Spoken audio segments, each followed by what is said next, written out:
My father told me to call my grandfather while I was lying in the ICU. Instead, I reached out to a lawyer and filed a $65,000 lawsuit, which finally forced them to pay attention. When I was fighting for my life, they chose to have dinner at Rachel's place. 2 months later, I removed them from the $300,000 house I had purchased with my own earnings. Now, I'll explain how this all started. I'm 34 years old. My wife, Lily, and I reside in a Manhattan apartment, about a 15-minute subway ride from the financial district. I'm employed as a senior financial analyst at a prominent investment firm. Reflecting on my life, I've always considered myself lucky. At 18, I earned a full scholarship to a prestigious university. 4 years later, I graduated during a booming stock market. By 26, I had saved enough to buy my own apartment. At 30, I was promoted to a managerial role. From the outside, my life seemed stable and successful, and for the most part it was.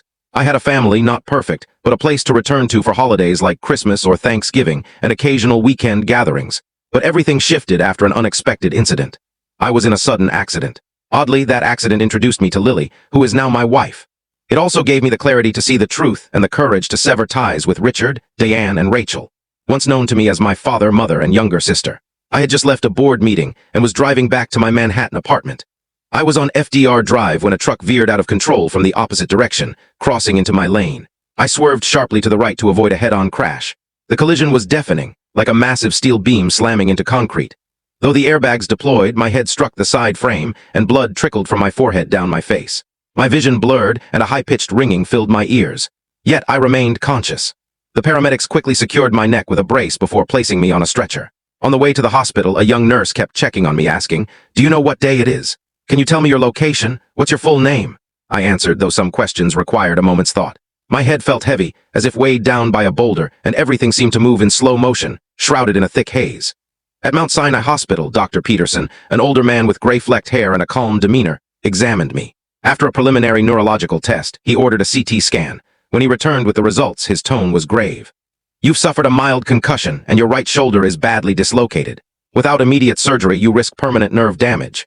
I nodded, signaling I understood.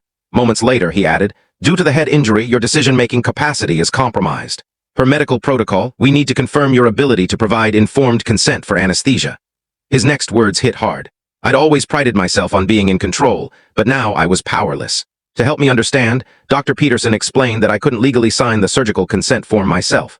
I needed my next of kin to approve the procedure. With my thoughts foggy and my shoulder throbbing, I had no choice. Reluctantly, I decided to contact the people I still called family. Despite the pain and blurred vision, I recalled my phone's passcode. Turning to the nurse nearby, I said, "We can't tell the full story in a short video. If you want to see the full story, click the link in the